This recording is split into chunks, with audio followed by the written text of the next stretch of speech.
Hello दोस्तों, आप सभी का स्वागत है आपका अपना यूट्यूब चैनल एसएससी यूनिक मस्ती में। दोस्तों, अगर यदि आप भी तैयारी कर रहे हैं SSC, banking, railway, constables, Bihar police, Bihar दरोगा, रेलवे, एएलपी और technician all other competitive exam का, तो आप हमारे साथ इस चैनल के माध्यम से जुड़ सकते हैं। और आप अगर यदि आप अपना जीके जीएस को बेहतर बनाना चाहते हैं तो आप हमारे इस चैनल को ज्वाइन करें और चैनल को सब्सक्राइब करें और बेल आइकन को जरूर दबा लें। आपका पहला सवाल है, केंद्रीय अन्वेषण ब्यूरो सीबीआई की स्थापना किस समिति की सिफारिश के आधार पर की गई थी? ऑप्शन है पूंची समिति, संथानन समिति, लोकलेखा समिति, इनमें से कोई नहीं। दोस्तों, आप अपने आप में ये टेस्ट भी लगा सकते हैं कि ये 25 प्रश्न में से आपका कितना प्रश्न सही होता है, और आप हमारे कमेंट बॉक्स में कमेंट जरूर करेंगे। और इस प्रश्न का आपका सही जवाब हो जाएगा संथानन समिति, आपका राइट आंसर हो जाएगा। आपका अगला सवाल होगा, केंद्रीय सूचना आयोग किस मंत्रालय के अंतर्गत आता है? ऑप्शन है केंद्रीय गृह मंत्री, वित्त मंत्रालय, रक्षा मंत्रालय और कार्मिक मंत्रालय। आपका सही जवाब हो जाएगा ऑप्शन नंबर डी, कार्मिक मंत्रालय। दोस्तों, केंद्रीय सूचना आयोग की स्थापना पूछे तो ये आपका 2005 में होता है, 2005 में होता है। आपका अगला सवाल होगा, भारतीय संविधान के किस अनुच्छेद में राज्य की राजभाषा या भाषाएं अपनाने की प्रक्रिया का उल्लेख यानी किस अनुच्छेद में है? आपका ऑप्शन हो जाएगा अनुच्छेद 343, अनुच्छेद 344, अनुच्छेद 347 और अनुच्छेद 345। आपका सही जवाब हो जाएगा ऑप्शन नंबर बी, आपका राइट आंसर हो जाएगा अनुच्छेद 344, आपका सही जवाब हो जाएगा। आपका अगला सवाल है, जम्मू एवं कश्मीर का सदर ए रियासत पदनाम कब बदलकर राज्यपाल कर दिया गया है? दोस्तों, जम्मू कश्मीर का जो सदर ए रियासत था, ये उसका वहाँ का कोई पदनाम था, उसे किस वर्ष उस पदनाम को बदलकर राज्यपाल कर दिया गया है? वो किस वर्ष ये सदर ए रियासत का नाम बदलकर राज्यपाल कर दिया गया है, वो आपको वर्ष बताना है। वो आपका वर्ष है ऑप्शन 1948, 1950, 1965 और 1958। आपका राइट आंसर हो जाएगा 1965, आपका सही जवाब होगा। 1965 में ही सदर ए रियासत पदनाम को बदलकर राज्यपाल कर दिया गया था। आपका अगला सवाल है, निम्नलिखित में किसने सोने की सबसे अधिक शुद्ध सिक्के जारी किया था? ऑप्शन है कुषाण, नंद और गुप्त। आपका राइट आंसर हो जाएगा कुषाण के शासकों ने सबसे अधिक सबसे अधिक शुद्ध सोने के सिक्के जारी किया था, वो आपको कुषाण शासक थे। आपका अगला सवाल होगा, प्राचीन काल में कलिंग का महान शासक कौन था? ऑप्शन है अजातशत्रु, बिंदुसार, खारवेल और मयूर शर्मान।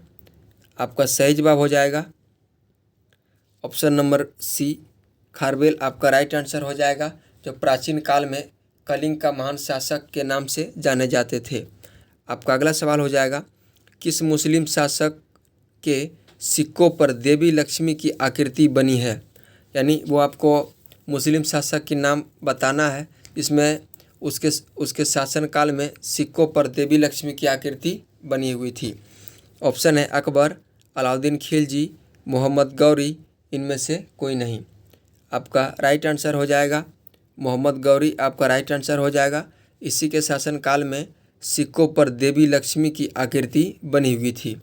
आपका राइट आंसर हो जाएगा मोहम्मद गौरी। और आपका अगला सवाल हो जाएगा, भक्ति आंदोलन को दक्षिण भारत से लाकर उत्तर भारत तक प्रसारित करने का श्रेय किसे दिया जाता है? ऑप्शन है शंकराचार्य, रामानुज, रामानंद और कबीर। आपका राइट आंसर हो जाएगा रामानंद, आपका राइट आंसर हो जाएगा। जो भक्ति आंदोलन को दक्षिण भारत से लाकर उत्तर भारत तक प्रसारित करने का श्रेय रामानंद को ही दिए जाते हैं। आपका अगला सवाल होगा, निम्नलिखित में कौन सा गीजर भारत का बिहार प्रांत में स्थित है? ऑप्शन है तपनी, मणिकरण, सीताकुंड और इनमें से कोई नहीं। आपका राइट आंसर हो जाएगा सीताकुंड, आपका सही जवाब हो जाएगा।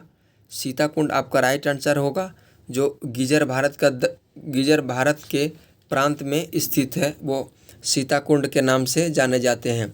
आपका अगला सवाल होगा, यूरोप का सबसे अधिक महत्वपूर्ण बंदरगाह रॉटरडम किस देश में स्थित है?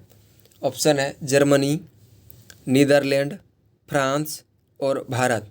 आपका राइट आंसर हो जाएगा नीदरलैंड। आपका राइट आंसर होगा नीदरलैंड, आपका सही जवाब होगा।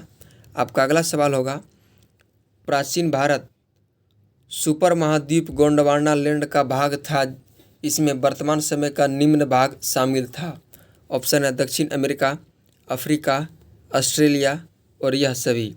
आपका राइट आंसर हो जाएगा ऑप्शन नंबर डी, आपका राइट आंसर हो जाएगा यह सभी, आपका सही जवाब होगा। दक्षिण अमेरिका, अफ्रीका और ऑस्ट्रेलिया, ये तीनों आपका सही जवाब हो जाएगा। और आपका अगला सवाल है, निम्नलिखित दर्रा में कौन सा सतलज घाटी में पड़ता है?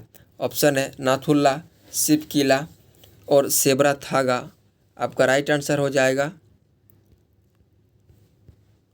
आपका राइट आंसर हो जाएगा और एक आपका इनमें से कोई नहीं ऑप्शन है, लेकिन आपका सही जवाब हो जाएगा सिपकिला, आपका राइट आंसर होगा। आपका अगला सवाल है, भारत में राष्ट्रीय आय की गणना किसके द्वारा की जाती है? ऑप्शन है वित्त मंत्रालय, गृह मंत्रालय, रिजर्व बैंक ऑफ इंडिया द्वारा, केंद्रीय सांख्यिकी कार्यालय द्वारा। आपका सही जवाब हो जाएगा केंद्रीय सांख्यिकी कार्यालय द्वारा, आपका राइट आंसर हो जाएगा। केंद्रीय सांख्यिकी कार्यालय द्वारा ही भारत का राष्ट्रीय आय की गणना किया जाता है। और आपका अगला सवाल होगा, भारत का आर्थिक सर्वेक्षण प्रत्येक वर्ष किस संस्था के द्वारा प्रकाशित किया जाता है? ऑप्शन है भारतीय रिजर्व बैंक द्वारा, नीति आयोग द्वारा, भारत सरकार के वित्त मंत्रालय द्वारा, भारत सरकार के उद्योग मंत्रालय द्वारा। आपका राइट आंसर हो जाएगा भारत सरकार के वित्त मंत्रालय के द्वारा ही भारत का आर्थिक सर्वेक्षण प्रत्येक वर्ष प्रकाशित किया जाता है, भारत सरकार के वित्त मंत्रालय द्वारा ही। आपका अगला सवाल होगा, निम्नलिखित में से कौन सा एक सूचकांक भारत में निर्धारित की प्रवृत्ति की माप के लिए सबसे उपयुक्त है? ऑप्शन है मानव विकास सूचकांक, लिंग असमानता सूचकांक, मानव गरीबी सूचकांक और बहुआयामी सूचकांक। आपका सही जवाब हो जाएगा बहुआयामी सूचकांक, आपका राइट आंसर होगा। बहुआयामी सूचकांक आपका राइट आंसर हो जाएगा। आपका अगला सवाल है, भारत में बेरोजगारी मापन की निम्न में से कौन सी विधि NSSO द्वारा प्रयोग में नहीं लाई जाती है? ऑप्शन है सामान्य प्रमुख स्तर, चालू मासिक स्तर, चालू साप्ताहिक स्तर और चालू दैनिक स्तर।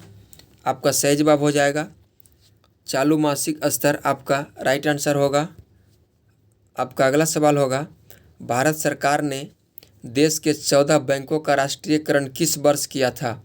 ऑप्शन है वर्ष 1970, वर्ष 1971, वर्ष 1969 और वर्ष 1981। आपका सही जवाब हो जाएगा वर्ष 1969 में ही भारत सरकार ने देश में एक साथ 14 बैंकों का राष्ट्रीयकरण 1969 में किया था। आपका अगला सवाल हो जाएगा, निम्नलिखित में से किस परमाणु का व्यास सबसे बड़ा है? ऑप्शन है क्लोरीन, आयोडीन, सोडियम और ब्रोमीन। आपका सही जवाब हो जाएगा आयोडीन, आपका राइट आंसर होगा। दोस्तों आयोडीन परमाणु का सबसे बड़ा व्यास आयोडीन परमाणु का ही होता है। आपका अगला सवाल हो जाएगा, बिना बुझे चूने का रासायनिक नाम क्या है? ऑप्शन है calcium chloride, calcium bicarbonate, calcium oxide और इनमें से कोई नहीं। आपका राइट आंसर हो जाएगा कैल्शियम ऑक्साइड, आपका सही जवाब होगा।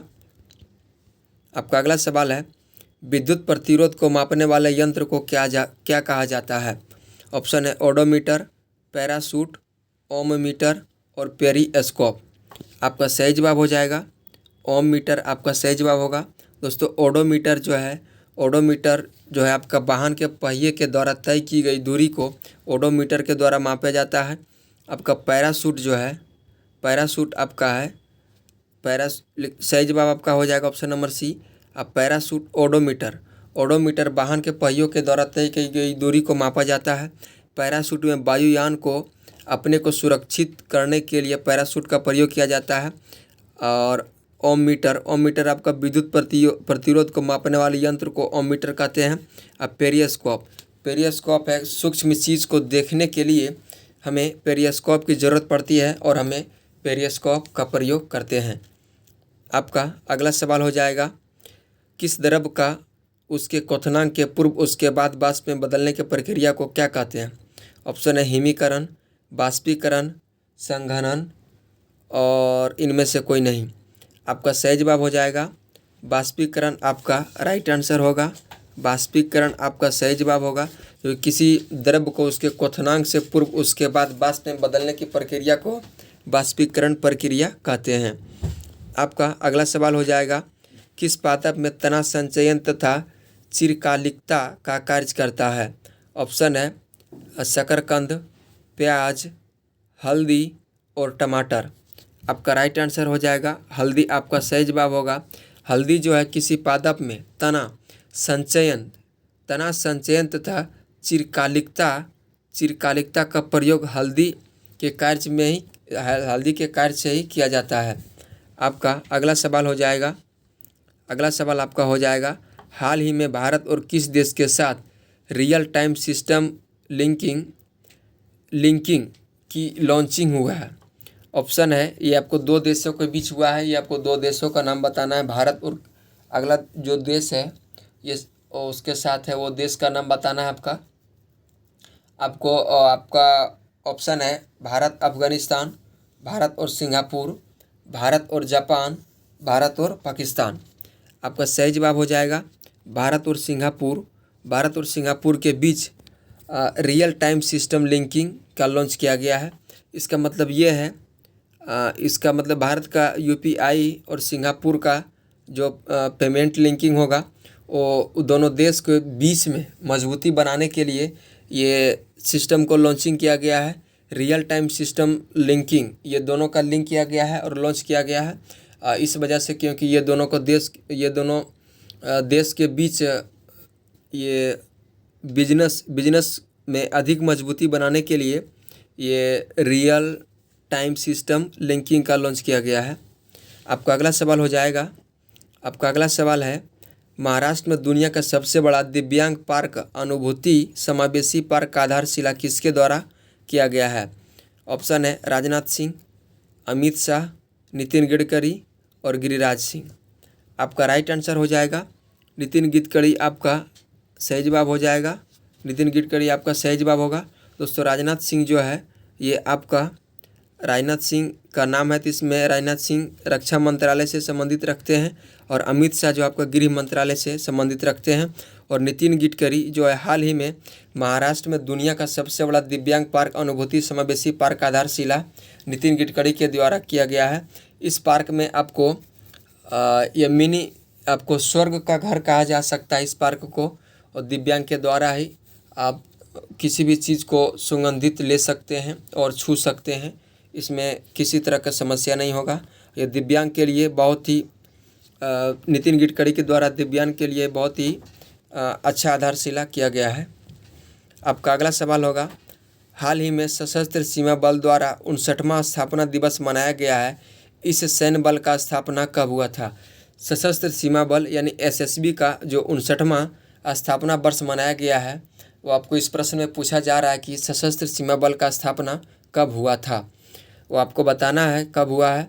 ऑप्शन है 1962, 1963, 1964 और 1965। आपका सही जवाब हो जाएगा 1963 में एसएसबी का स्थापना हुआ था और हाल ही में एसएसबी ने अपना 59वां स्थापना दिवस मनाया था। चलिए दोस्तों, आज की सेवा को यहीं समाप्त करते हैं, हम फिर मिलते हैं नेक्स्ट वीडियो में, तब तक के लिए धन्यवाद।